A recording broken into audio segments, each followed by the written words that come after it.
On Pinterest lately, I've been noticing these really cute vintage or retro TV ornaments, and I wondered how they were made. The one on the left, after doing a little bit of research, is made out of cardboard, and the one on the right is either store-bought or somebody made it out of wood themselves with a craft kit. But I am going to be making my own today and showing you how to make them as well. I bought these rectangular pieces of wood from Hobby Lobby. They were $3.99 and they already had a drilled hole, but I'm not using that one. I'm turning it sideways, so I drilled another hole in the top. And this is also a great craft to use up your old Christmas cards because that is going to be the picture in the middle. I also used wood furniture buttons, also from Hobby Lobby, that are two different sizes, a large one and a smaller one. And this is an example of a Christmas card that I've already cut out. I was just laying it on the ornament to figure out where I wanted to put the little knobs, and I'm using hot glue to glue one right above the other. I decided to do the large one on the top and the little one down below. And as inspiration, this is actually a Christmas ornament that I have myself of a really famous I Love Lucy sketch called Vitamin Vegemin. If you've never seen I Love Lucy, it's my favorite TV show whenever I was a child. In the comments, tell me your favorite TV show, but I absolutely love I Love Lucy, and I've had this since I was little. It even works. There's a battery compartment on the back, and whenever you push it, it shows a little clip of Vitamin Vegemin. So not only am I inspired by the Pinterest pictures, but also of this old Christmas ornament that I still put up every year on my tree. This is what all the finished buttons look like, and this popsicle stick or tongue depressor stick is going to be the legs. So I just drew these slightly slanted little kind of triangles, and like always I used my pliers to do a little groove, and then you can just gently bend them back and forth to cut out each one.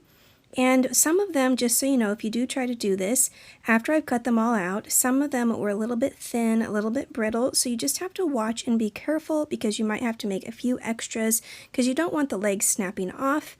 Whenever I picked out the sturdiest of the whole group, I then just sanded both sides because there was a few little splinters sticking out after snapping them off. Just like the knobs, I'm using hot glue to glue down the little legs on both sides. And actually, whenever I was little, I had a TV similar to this. It didn't have legs, it sat directly on the floor, and it was a big wooden box. It had knobs on the side. So this kind of also reminds me of my childhood. I'm painting two of them blue, two of them green, two of them a Santa red, and then also two of them a burgundy color, just so that there is a variety of colors to choose from. Now here is the fun part, picking out all of the Christmas cards and tracing the square around them. Each image is 2.5 inches wide by 1 3/4 inches tall, so if you're interested in doing this, that is the length of my little card that I'm using. And I have an abundance of Christmas cards because I actually use Christmas cards as a Christmas ornament craft for my 5th graders. I do a different craft every year with all of my students, and I decided to do the same craft every year with 5th grade, and it uses a variety of images of Christmas cards. So I have retired teachers bring me them, I have complete strangers bring me them, and they just show up in my mailbox at school. And I, of course, keep all of my Christmas cards that I get during Christmas time and just recycle them by using them with the kids. But I thought this was another great way to use up some of the images because I get so many of them. Christmas cards are also great to keep if you love to scrapbook, or in this case, if you like using them for different Christmas crafts. After I got all the rectangles traced, I then just used my scissors and cut each one of them out. And I know that was really fast, me showing you how I traced all of them, but in just a second you're going to see a clip of all of the pictures that I picked out. And of course at the end of the video you're going to see the finished ornaments all completely decorated. I ended up painting these ornaments 3 times with the just normal acrylic paint, and now I'm doing just a little bit of detail work with my POSCA pens. The knobs are going to be my metallic silver POSCA pen, and then also I decided to do the feet a different color just so they would stand out, and I used my black POSCA pen for both of those. This little white piece of paper that I have is just a scrap piece of one of the cards, and it's the same size or same height as the cards that I'm going to be using. So I'm using it like a little ruler to go around the knobs to make it kind of look like the little compartment that they sat in.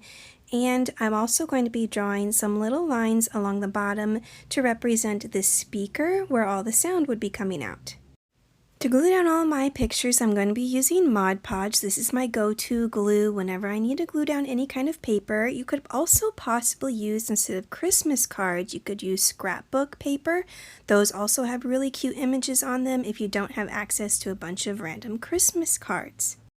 I wanted to let you know that the next step I'm going to be doing is totally and completely optional, but I did want to make it actually look like there was a TV screen by adding a little bit of a shine to it. So I'm going to be using my black puffy paint to go around the outside of it to kind of make a little rim. And then I'm using Dimensional Magic to go over the top of each Christmas card, and that'll make it look more like a shiny TV screen. Now I also want to let you know that I am not an expert at using puffy paint. Usually I try to avoid making straight lines as much as possible, but I think they turned out okay. They definitely were a bit of a struggle from time to time. I put my hand in one of them, the puffy paint exploded on another one, but after a while I did get them completely finished. I did let the puffy paint dry for several hours before starting to do the Dimensional Magic. Dimensional Magic is a fairly new craft supply for me. I've only used it one other time in the springtime on a cross ornament that I did. But basically it's like a fake resin. It's completely safe to use. You don't have to have ventilation. There is a bit of an odor to it, but there's nothing wrong with it whatsoever. I didn't have a whole lot left inside the bottle, but I really wanted to use up what I had. So I just put a thin layer on top and then moved it around with a paintbrush. After it settled for a while, you could see where I was missing some spots. The card was still exposed, so I ended up doing 2 layers of Dimensional Magic on each one just to make sure it was nice and covered. It really does add a very nice shine, and I like it because I am not a resin person. I will never be a resin person, so this gives you that shine you're looking for without the chemicals. I then added the string after letting it dry for about 24 hours. It does take a while to dry. I added the string through the top of the hole, and now it's the fun part, all the fun decorations.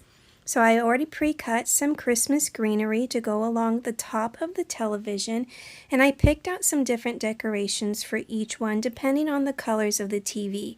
For this one I have these really pretty poinsettias that are a flat wooden piece that I glued to both corners, and then the center part looked a little empty, so I added a little red bow to match the red television. And I'm not quite done with all the fun decorations. There's one more thing I'm going to add to the back, and that is the antenna. So I cut out 2 pieces of wire that are 1 3/4 inches long, and I'm going to put a tiny little bead of hot glue to the top to make it look like the little knob that's on the top of an antenna. It also, I feel like, is a bit safer than just having a sharp piece of metal sticking off the top of my ornament. So it's a cute decoration, but also a safety precaution. Then I flipped over my ornament and I put a V of hot glue on the back going around the string and glued these and making sure they are the same height because I thought it would look a little funny if one was too tall and the other one was too short. Now the back is looking a little bit ugly with all that hot glue, so I put a little bit more hot glue around it to cover it up, and then I always cover up anything like this on the back with a piece of felt that matches the paint color, so a nice bright red piece of felt. And this is actually the finished ornament. I'm going to show you all the other ornaments as well, and tell me in the comments down below which one happens to be your favorite. Mine was the Santa one that you just saw, but there's also one coming up that has Winnie the Pooh and Piglet. They're my favorite Disney characters, so I love Winnie the Pooh and Piglet, so that's my second favorite. But I really think they all turned out really pretty and unique and different.